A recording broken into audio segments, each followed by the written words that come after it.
بسم اللہ الرحمن الرحیم۔ جماعت دہم کے عزیز طلبہ و طالبات، السلام علیکم۔ میں پروفیسر طارق نعیم بدر، شعبہ اردو دا کنسیپٹ اکیڈمی اسلام آباد آپ سے مخاطب ہوں۔ عزیز طلبہ و طالبات، پچھلے لیکچرز کے دوران ہم نے سبق پڑھا نظریہ پاکستان۔ یہ بیٹا یاد رکھیے، ایک ایسا سبق ہے جس کو تفصیل سے پڑھنا، تفصیل سے اس کو سمجھنا، اس کی ایک ایک چیز پہ تفصیل سے بات کرنا، میں پورے یقین سے کہہ سکتا ہوں کہ آپ لوگوں کے لیے بہت فائدہ مند ہے، جس کے لیے اس سبق پہ وقت زیادہ لگ رہا ہے۔ آپ کو نظریہ پاکستان کی افادیت سے آگاہ کرنا، اپنے اسلاف کی قربانیوں سے آگاہ کرنا، اس ملک کے حاصل کرنے کی وجہ بیان کرنا، اس ملک کی تعمیر و ترقی کے لیے اپنا حصہ ڈالنے کے لیے آپ کو تیار کرنا، یہ سارے سبق پڑھنے کے مقصد ہیں۔ اس لیے بغیر کسی پریشانی، بغیر کسی فکر کے آپ اس کو اچھی طرح سے سنیں، پڑھیں، کوئی سوال ذہن میں پیدا ہوتا ہے پوچھیں، کسی قسم کی کوئی ممانعت نہیں ہے۔ تو سبق کی طرف آتے ہیں آج انشاءاللہ۔ میں کوشش کروں گا سبق ہمارا آج مکمل ہو جائے۔ مسلمانوں کی قومیت ایک نظریاتی قومیت ہے جو لا الہ الا اللہ پر قائم ہے۔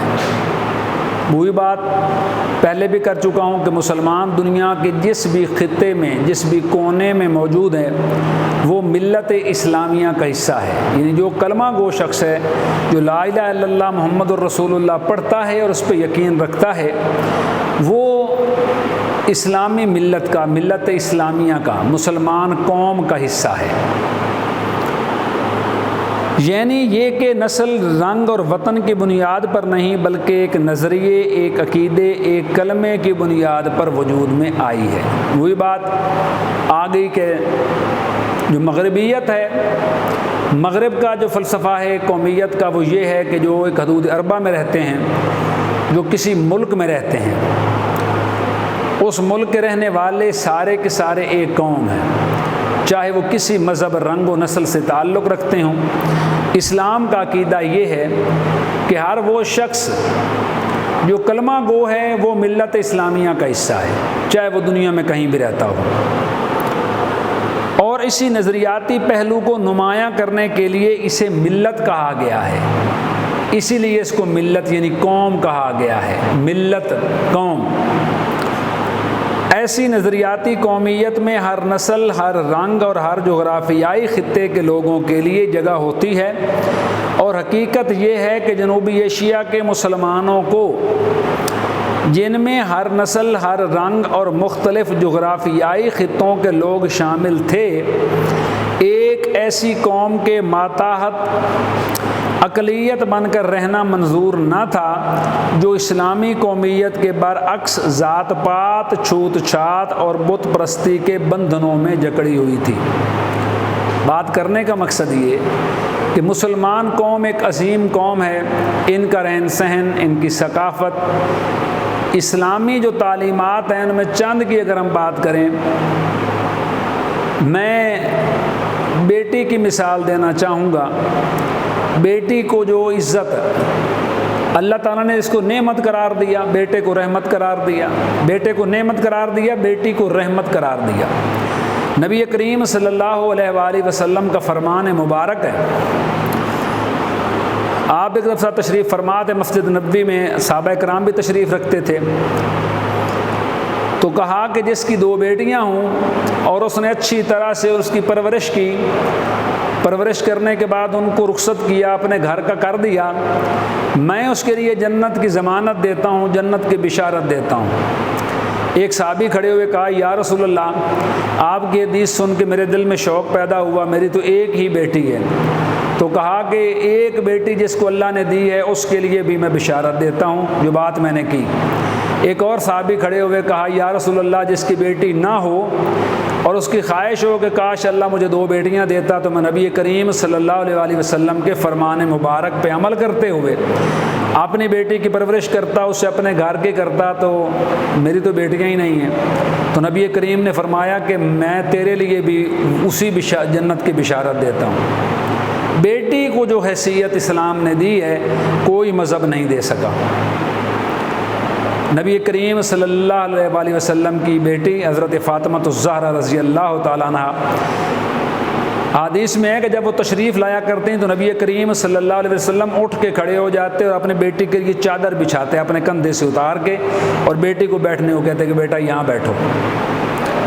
میں ایک چھوٹی سی مثال دے رہا ہوں کہ اسلامی جو تشخص ہے، اسلام نے جو تعلیمات دی ہیں وہ کیا ہیں۔ مکہ فتح ہوا، لمبی کہانی ہے، مختصر کرتا ہوں۔ 9ویں جماعت میں آپ سبق پڑھ چکے، ہجرت نبوی۔ نبی کریم صلی اللہ علیہ وسلم کو 13 سال ہو گئے اعلان نبوت فرمائے ہوئے۔ قریشیوں نے اتنا تنگ کیا کہ مکہ چھوڑ کے مدینہ جانا پڑا، اور جب مکہ فتح ہوا دوبارہ سے مسلمان طاقت میں آ گئے تو معمولی سی چند جھڑپوں کے علاوہ مکہ بغیر جنگ کے فتح ہوا۔ تو اس شہر سے جہاں سے میرے نبی کو بے سر و سامانے کی حالت میں نکلنا پڑا، رات کی تاریکی میں اللہ کے حکم سے نکلنا پڑا، جب آپ اس ملک اس شہر میں فاتح کی حیثیت سے داخل ہوئے تو اپنے صحابیوں کو حکم دیا کہ جو اپنا دروازہ اندر سے بند کر لے اسے کچھ مت کہنا، جو مکہ خانہ کعبہ میں پناہ لے لے اسے بھی کچھ مت کہنا، جو سامنے آ کے نہ لڑے اسے بھی کچھ مت کہنا، اور جو ابو سفیان کی بیوی ہندہ جس کے بیٹے ہیں حضرت امیر معاویہ، ہندہ وہ عورت ہے جس نے ایک جنگ میں جب آپ کے چچا حضرت حمزہ امیر حمزہ شہید ہوئے تو ہندہ کو اتنی نفرت سے مسلمانوں سے کہ اس کا سینہ چاک کر کے اس نے اندر سے کلیجہ نکال کے کچا چبایا ہندہ نے۔ تو کہا جو ابو سفیان کے گھر داخل ہو جائے اس کو بھی کچھ نہیں کہنا۔ مکہ فتح ہو گیا، نبی کریم صلی اللہ علیہ وسلم خانہ کعبہ میں داخل ہوئے، جتنے بت پڑے تھے سارے توڑ دیے، باہر آ کے خطاب فرمایا، سارے لوگ اکٹھے ہو گئے، کہا کہ تمہیں پتہ ہے کہ میں آج تمہارے ساتھ کیا سلوک کرنے والا ہوں قریش و مکہ والوں؟ سب نے کہا کہ ہم نے تو آپ کو ہمیشہ اچھا پایا۔ کہا تم نے اچھائی نہیں کی، دل میں ان کو نہیں کہا آپ کو ہم نے اچھا پایا ہمیشہ، قریشیوں نے کہا۔ تو آپ نے فرمایا جاؤ مکہ والو، آج تم پہ کوئی جبر نہیں، میں نے تم سب کو معاف کیا۔ یہ میرے نبی کی تعلیمات۔ ہندہ آگے بڑھی، کہا آپ مجھے پہچانتے ہیں؟ کہا ہاں پہچانتا ہوں ہندہ، تجھے کیسے بھول سکتا ہوں، تو نے میرے چچا کی لاش کی بے حرمتی کی تھی۔ تو کہا آپ نے مجھے بھی معاف کر دیا۔ کہا تمہارے سامنے نہ آیا کر، مجھے تکلیف ہوتی ہے، لیکن جا تجھے بھی میں نے اللہ کی خاطر معاف کیا۔ یہ میرے اسلام کی، میرے نبی کی تعلیمات۔ تو ایسے لوگ کیسے بتوں کے سامنے سجدہ کرنے والے ہندوؤں کے تابع ہو جاتے، کیسے اقلیت میں تبدیل ہو جاتے، کیسے رام رام کرتے، کیسے مندروں کی گھنٹیاں بجاتے۔ مسلمان تو اس رب کی عبادت کرنے والے ہیں جس نے یہ ساری کائنات تخلیق کی، اس لیے مسلمانوں کو یہ منظور نہیں تھا کہ وہ ہندوؤں کی اقلیت بن جاتے۔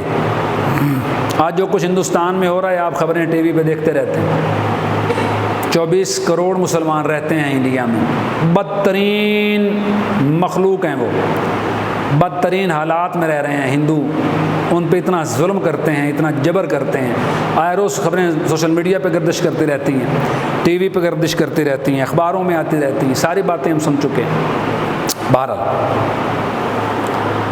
چنانچہ انہوں نے اپنی جداگانہ قومیت یعنی اسلامی قومیت کی بنیاد پر اپنے لیے ایک جدا وطن کا مطالبہ کیا، ٹھیک کیا، جس میں وہ اپنے عقیدے سے، اپنے نظریہ زندگی، اپنے طرز معاشرت کے مطابق زندگی بسر کر سکیں اور ایک مسلمان کی حیثیت سے دور جدید کے چیلنجز کا مقابلہ کر کے اپنے مستقبل کو سنوار سکیں۔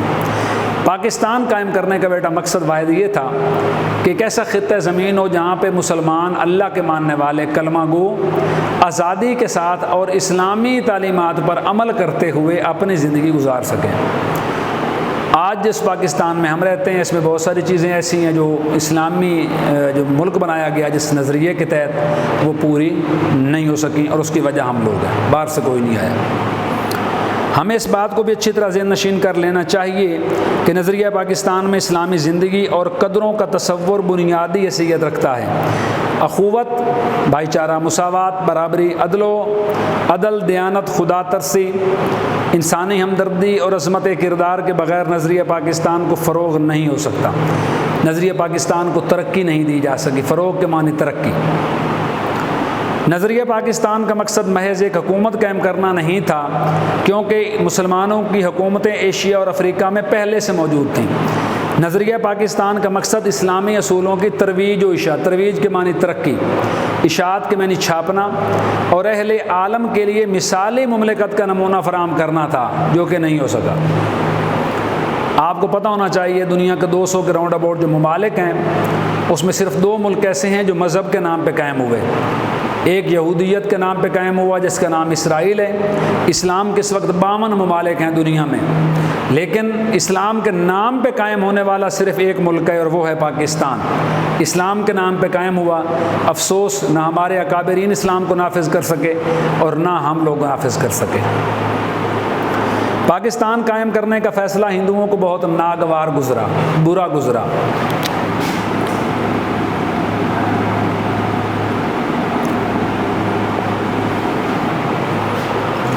تکلیف ہوئی، برا لگا، اور انہوں نے پوری کوشش کی کہ یہ مملکت قائم نہ ہونے پائے۔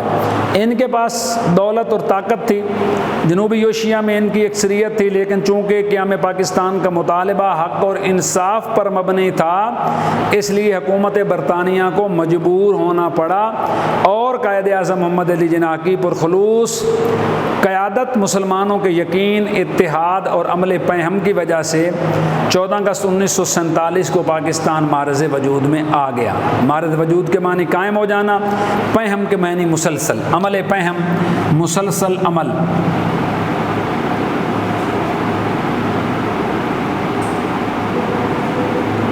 مسلسل کام بھی کہہ سکتے ہیں آپ، دونوں ٹھیک ہیں۔ پاکستان نے اپنے قیام سے اب تک بڑی ترقی کی ہے، اور اس کا شمار دنیا کے اہم ملکوں میں ہوتا ہے۔ اگر ہم یہ چاہتے ہیں کہ پاکستان اور زیادہ ترقی کرے اور ہمیشہ ترقی کرے، تو ہمیں نظریہ پاکستان کو ہر وقت پیش نظر رکھنا ہوگا۔ یہ ضروری ہے میرے بچے، یہ بات میں پہلے بھی کر چکا ہوں کہ ہم لوگ جو اسلامی تشخص کے نام پہ ہم نے ملک ہمارے بڑوں نے قائم کیا تھا، ہم ان کی سوچ سے ہٹ گئے۔ ہم نے مغربی انداز زندگی، طرز معاشرت اپنا لیا۔ کبھی آپ نے دیکھا ہو کہ کسی انگریزوں کے ملک نے، مغرب کے کسی ملک نے ہماری ثقافت اپنائی ہو، ہمارے کپڑے بڑے شوق سے پہنے، ہم ان کے کپڑے بڑے شوق سے پہنتے ہیں، ان کی عادتیں بڑے شوق سے اپناتے ہیں۔ 2 لفظ جس کو جو بندہ اپنی زبان میں 2 لفظ انگریزی کے ملا کے بولتا ہے، ہم اس کو بڑا عالم سمجھتے ہیں، کیونکہ ہم آج بھی ذہنی طور پہ انگریزوں کے غلام ہیں۔ انگریز تو چلا گیا، لیکن اپنی اولاد مخلوق پیچھے چھوڑ گیا جو آج بھی ہم پہ مسلط ہے۔ تو ہم ترقی تب تک نہیں کر سکتے جب تک اپنے نظریہ پاکستان کی طرف واپس نہیں لوٹتے، اسلامی تشخص کی طرف جب تک ہم واپس نہیں لوٹتے، تب تک ترقی کرنا محض خواب ہے۔ اسی کی بدولت ہم پاکستان کو زیادہ مستحکم اور شاندار بنا سکتے ہیں۔ نظریہ پاکستان کا مقصد پاکستان کو ایک اسلامی اور فلاحی مملکت بنانا ہے۔ ہمیں ایسا کوئی قدم نہیں اٹھانا چاہیے جس کی وجہ سے خدا اور اس کے رسول صلی اللہ علیہ وآلہ وسلم کے سامنے شرمندہ ہونا پڑے۔ ہمارا جینا مرنا پاکستان کے لیے ہونا چاہیے۔ قومی مفاد کے سامنے ذاتی مفاد کو دل سے نکال دینا چاہیے۔ یہ سب سے بڑی پرابلم ہے، یہ سب سے بڑا مسئلہ ہے ہمارے ساتھ کہ ہم ملکی مفاد پر اپنے مفاد کو ترجیح دیتے ہیں۔ جب تک ہم ملک کے مفاد کو اپنے ذاتی مفاد پہ ترجیح نہیں دیں گے، ہم ترقی نہیں کر سکیں گے۔ اگر ہم نے نظریہ پاکستان کو پیش نظر رکھا اور اپنی سیرت اور کردار کو اس کے مطابق ڈھالنے کی کوشش کی، تو دنیا کی دوسری قوموں میں بھی ہمیں امتیاز حاصل ہوگا۔ امتیاز ویسے فرق کو کہتے ہیں، یہاں مراد ہے بڑائی